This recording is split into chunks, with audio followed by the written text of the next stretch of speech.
Silvercrow. Hey all, and welcome to the Urban Witch Podcast, where modern magic meets ancient wisdom. Today we'll be looking at the association with witchcraft and evil, and asking whether it really is all about devil worship and human sacrifice. Stay tuned.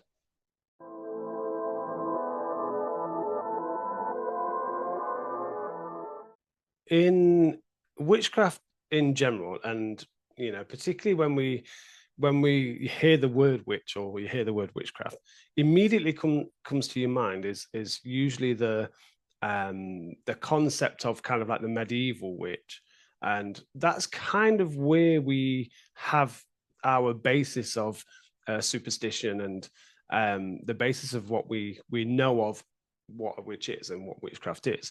It essentially comes from like the medieval times, and it's the times when everyone was deeply religious. Catholic and Christian religions were the predominant religions that were practiced, particularly in the West, at least in the Western countries anyway, in Europe and across the US and so on.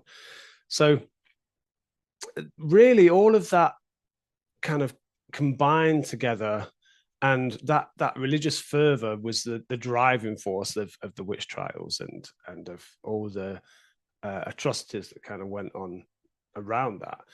But really the whole notion of what a witch is kind of comes from like the 1500s really, and a lot of it comes from the publication of the Malleus Maleficarum by Heinrich Kramer.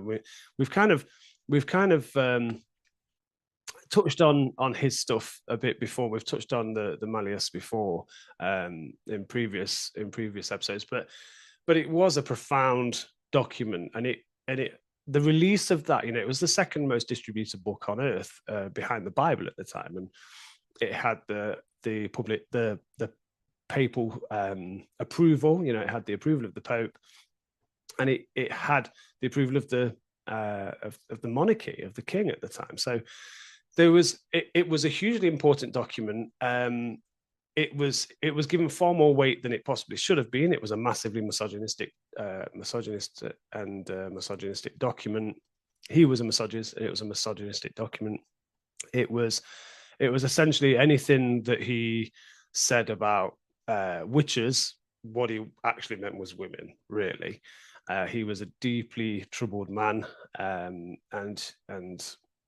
the stuff that he was spouting was nonsense, but in the context of the time and the belief system, and ingrained in the belief systems of the time, it was powerful. It had approval of monarchs and popes, so it held weight in society. It held weight in the culture and the time, and so people believed in that idea of the satanic witch, and the whole notion that witchcraft is based around anything around magic and around witchcraft is based around the notion of evil.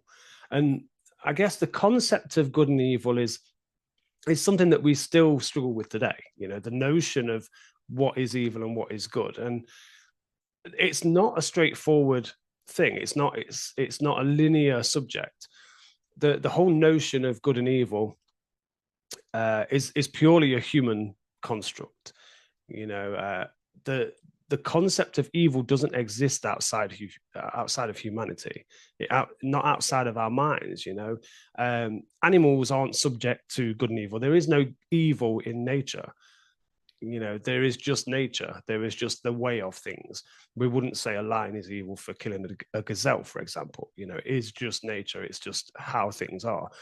And as we've kind of taken this kind of moral high ground of what we are as humans, I think we've forgotten our animalistic origins. We are essentially animals still. We are bound by the same natural laws that all animals are bound by.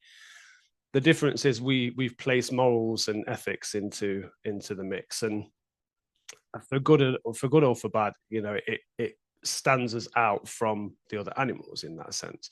But the whole notion of and the idea of evil as a concept is something that only exists within our society and within our minds. And yes, you know, people do things that are considered to be of evil acts, you know, murders and abuse and things like that are all considered to be evil acts. But that's only because we have this concept of evil and good and evil, and we have this kind of dividing force of, you know, it's always seen as kind of this struggle between good and evil, and this struggle from light and dark, and gods or god or goddesses and the devil. You know, there's all of those kind of things, and really you know, there's a lot of stuff in the media, a lot of stuff online, a lot of stuff on TV, where witches are connected heavily with the devil and with Satan and the satanic arts in that way. And really, it's not really any bearing of truth. It again, it harks back to this kind of medieval idea of what a witch is, but it's a fabricated idea in order to stir up this sort of misogynist view of what a witch is, really.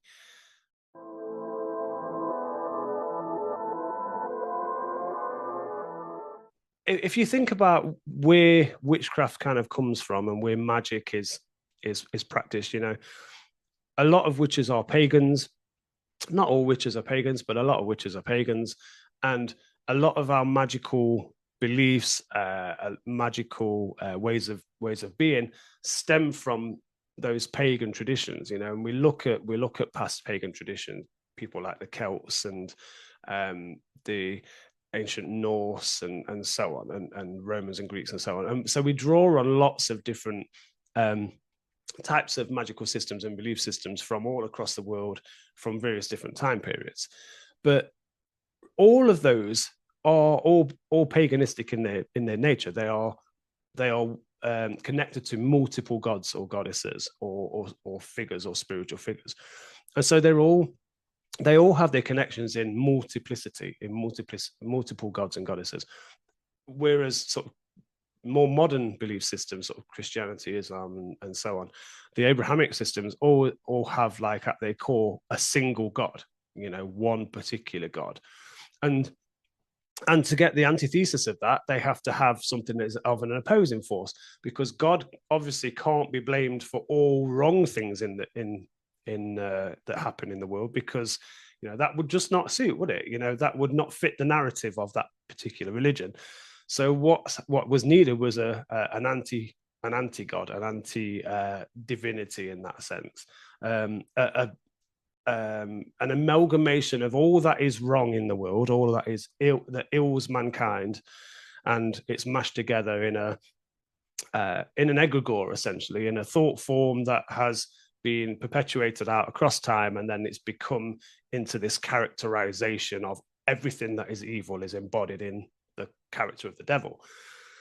The problem with all of that is that witches don't really believe the vast majority of witches don't really believe in the devil. The devil is a character that's purely of a Christianized origin. It's purely of an Abrahamic origin. So if you don't believe in the Abrahamic God, then you, by definition, don't believe in the Abrahamic devil either. The devil is not a pagan character. It's a character purely of Christian invention. And so if that's the case, then by definition, most witches don't believe in the Christian God, or you know, obviously there may be some that do, but the majority of witches won't believe in the Christian God, and therefore, by definition, cannot believe in the Christian devil. So they can't worship the Christian devil. How is that possible? You know, this whole idea of this connection with the devil stems purely from the religious culture of the time when it was all sort of put into place. You know, when this belief of witchcraft and magic is connected to somehow to some demonic force. It's not to say that all witches don't believe in demons or demonic entities. There's a subtle difference between demons and Satan or the devil. You know, there's lots of differences and nuances between demons.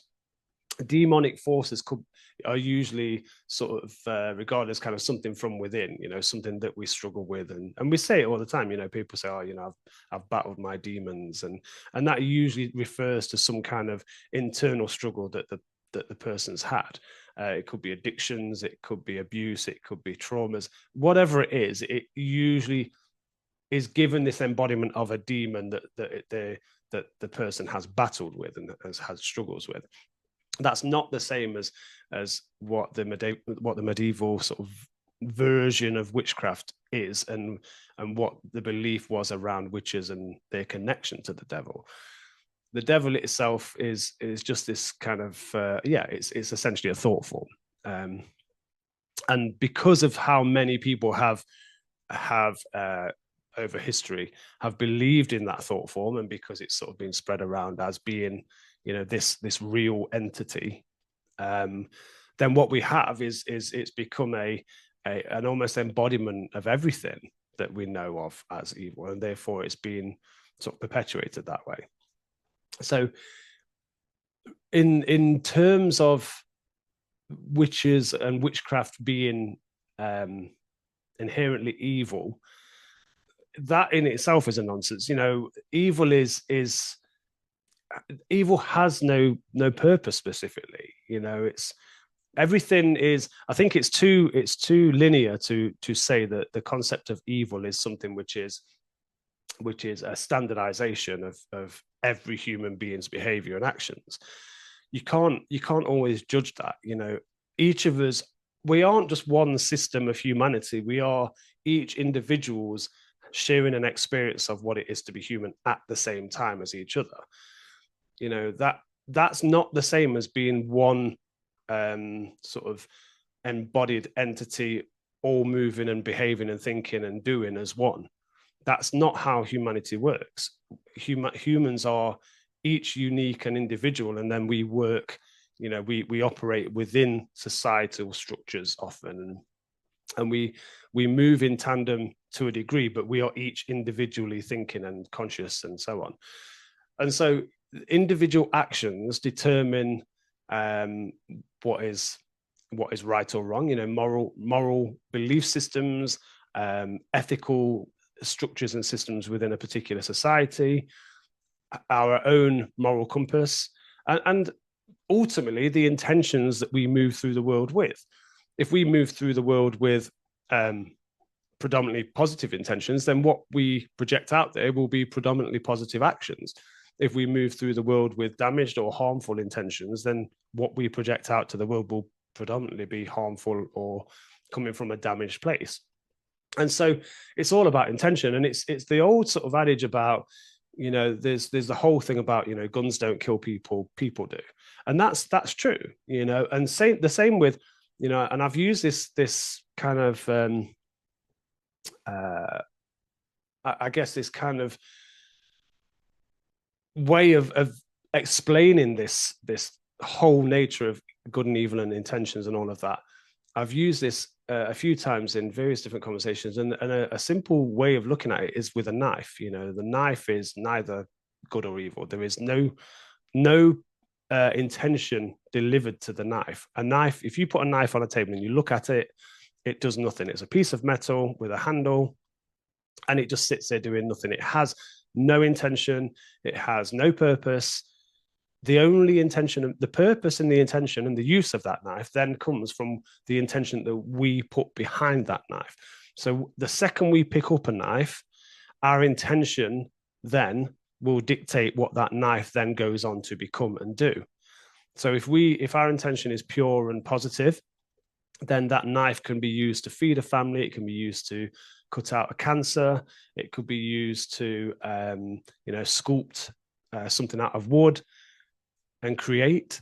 But if we, on the flip side of that, if we have negative intentions when we hold that knife, it can be used to take a life. And so that the knife itself hasn't changed. It's purely the intention behind the knife that's changed, and behind the person who's wielding the knife. That's the only intention. That's the only thing that's changed the purpose and the use of that knife. The knife still remains exactly as it was when it was sitting on the table. Nothing has changed about that. And so it's very similar in terms of magic and how witchcraft and how magical practice is used. Witchcraft, if you have positive intentions with your magic, then what you project out there in your magic will be of a positive nature. And likewise, if you approach magic with a negative intention, then, or a harmful intention, then what you project out there with your magic will also be negative or harmful.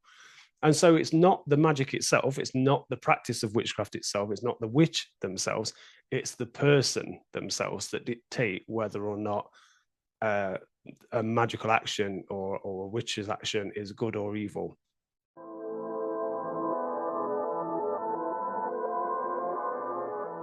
And often there are grey areas within that practice too. You know, there are times when there's a type of magic known as baneful magic, and baneful magic can be used to bind or to banish or remove or destroy some element of something within, you know, our situations or our lives. So it could be binding somebody, someone who's given a particularly harmful energy around them. It can be used to bind them from causing you or themselves harm.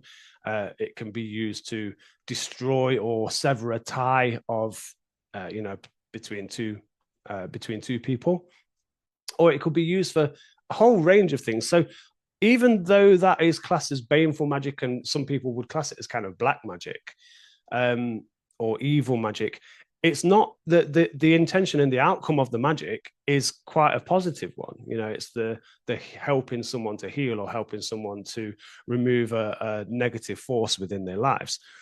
So there are grey areas with this whole concept of good and evil. And when we practice as witches, it's something that we take really seriously. You know, we really examine in our spellcraft what our intentions are and how we project those out there. And that's why it's important to be careful with our words, with how we speak, with how we project our energy and our attention out there. And it's also important about what the repercussions of our magical practice may be. You know, we have this ripple effect. And so when we cast out something, cast a spell, or we create something within our magic, or destroy something on the other end of the scale within our magic, then that has ripples, and that will possibly affect not just yourself or your immediate environment, but also others within your environment, or maybe even a wider field. So it's always worth bearing in mind and being mindful of the intention that you put out there and how that intention is directed. And really, you know, so in that sense, there is no good or evil within witchcraft. You know, witchcraft isn't inherently evil. It has nothing at all to do with the devil, and really, it's an overwhelmingly positive experience for most people. Now, there will be some people who struggle with various aspects of their practice, and that may be because their own experiences in life have created a place of fear within them. So approaching many magical kind of systems with fear often projects fear outwards, and then what you get back is fearful responses. And a good example of this is things like the Ouija board.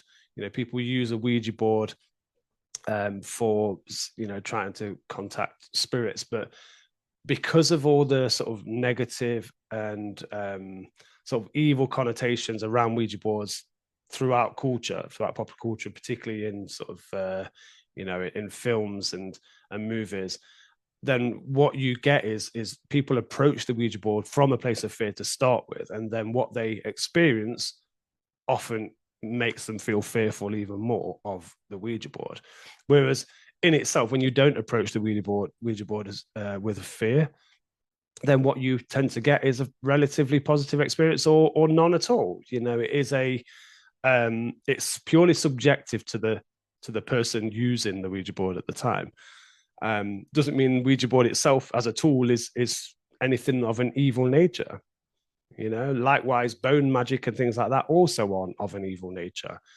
They all have their uses in certain intentions and certain ways of use. So there is no evil or good, particularly within witchcraft. It's purely about the intention behind the craft and how that craft is then directed, and how that energy is directed outwards and put forward. And so this whole nature, this whole sort of notion of good or evil, and the concept of connections to the devil and all of that is essentially nonsense. Well, thanks for joining us on this episode of the Urban Witch Podcast. I hope you enjoyed it, and love to always hear your questions, any comments you have or feedback, and follow us online, follow us on all the socials at Silvercrow UK. Also visit our brilliant website, silvercrow.uk. And until next time, stay wild, stay wise, keep the magic alive. Take care all.